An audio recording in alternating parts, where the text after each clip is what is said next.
Connais-tu le chat-chouage? Eh bien, il s'agit de l'autre nom du raton laveur, plus précisément, en français, du Missouri. L'animal fait en effet partie de la famille des Procynioidés. Son nom vient de son habitude de tremper ses aliments dans l'eau avant de les manger.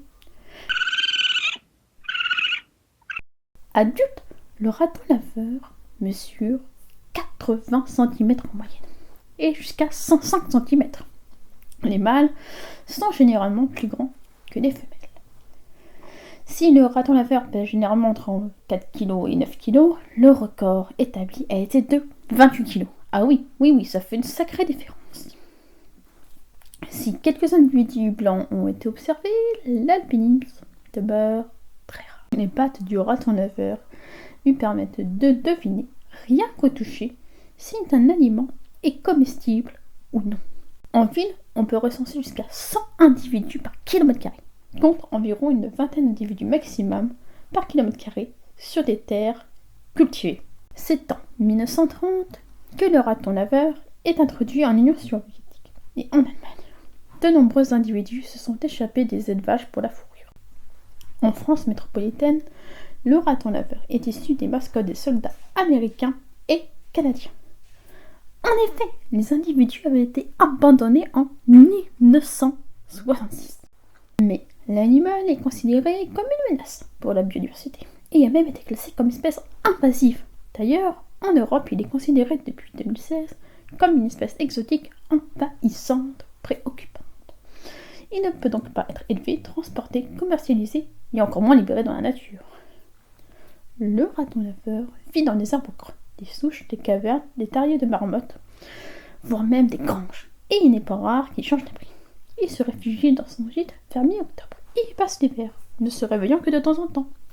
Il cesse alors de manger et n'en sortira que fin janvier pour les mâles et mi-mars pour les femelles. En ville, tu peux même voir un raton laveur dans les greniers et les cheminées. En France métropolitaine, tu peux observer le raton laveur dans l'Aisne, l'Oise, les Ardennes, la Somme, la Marne et d'autres départements limitrophes. Tu peux aussi en voir en Auvergne, dans le Puy-de-Dôme, encore en Loire, en Gironde et même dans le Cantal, où il est bien évidemment venu spécifiquement pour le fromage.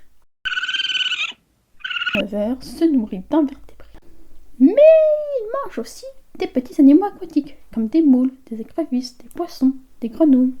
Il peut également se nourrir de petits mammifères, comme de mulots, voire même de poules. En été et en automne, il aime se régaler de glands, noix, fruits et baies.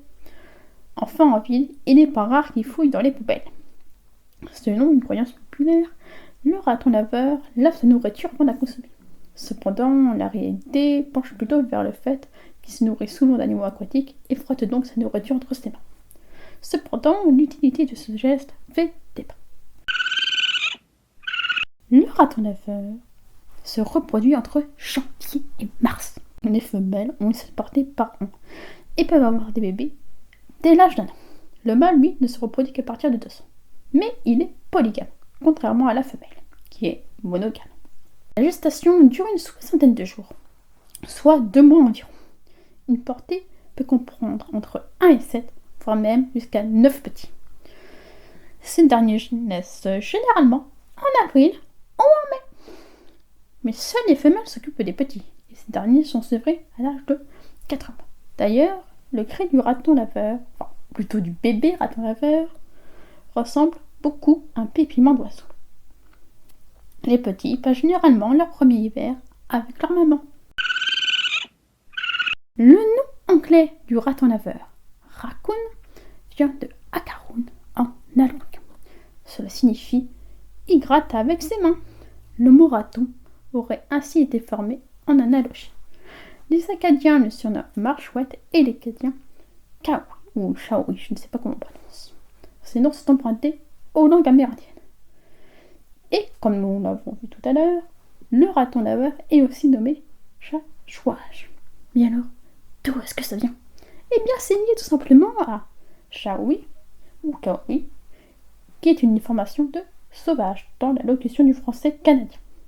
Pendant plusieurs décennies après sa découverte par par les membres de l'expédition de Christophe Colomb, qui est la première personne à avoir laissé une trace écrite de l'espèce, on a classé le raton laveur parmi les chiens, les chats, les blaireaux, mais aussi les ours. Carl van Linné l'y a d'ailleurs placé dans le genre Ursus. En 1780, Gottlieb Conrad Christian Starr va le mettre dans son propre genre, Procyon. Ce qui peut se traduire par ressemble au chien. Le raton laveur cause des dégâts, notamment sur les oiseaux nichant au sol, et notamment sur leur couvée. Il peut aussi détruire des cultures, notamment celles de maïs. Mais après, il faut le comprendre, il veut juste du popcorn pour pouvoir en manger en regardant les vidéos Laxi Plume. Aux États-Unis, il peut transmettre la rage, et c'est pour ça que des programmes de vaccination orale ont lieu. D'autres zoonoses ont été relevées, ce qui présente des risques sanitaires. En France, il peut être contrôlé par le piégeage et le tir. Cependant, ces mesures ne sont pas enrayées durablement la progression de l'espèce. Le raton laveur ne peut pas être réintroduit dans la nature. Il ne peut être possédé que par des eaux dûment habitées, et surtout pas par des particuliers. Née dans le Mississippi, Rebecca avait été envoyée à la Maison Blanche en 1926 pour servir de repas de Thanksgiving. Cependant, le président Calvin Coolidge et sa femme Grace décidèrent de la garder comme animal de compagnie. Rebecca participait régulièrement à la chasse aux œufs de Pâques et était nourrie d'œufs, de crevettes et de kakis. Elle vivait en liberté dans la Maison Blanche et elle était promenée en laisse à l'extérieur. Et le moins qu'on puisse dire, c'est qu'elle faisait de sacrées bêtises. Elle s'amusait à ouvrir les placards, à dévisser les ampoules et même à dépoter les plantes d'extérieur. Mais son passe-temps favori était de se blottir sur les genoux du président lorsque ce dernier était près de la cheminée. La première dame disait d'ailleurs que Rebecca était une véritable petite chipie curieuse et qu'elle devait être surveillée de près.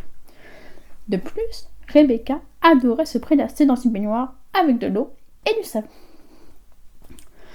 Ruben, un raton laveur mâle, fut acquis par un agent de police de la Maison Blanche pour tenir compagnie à Rebecca. Cependant, les deux ne s'entendaient pas et Ruben alla même jusqu'à provoquer un embouteillage après s'être échappé. Il finit par disparaître sans laisser aucune trace.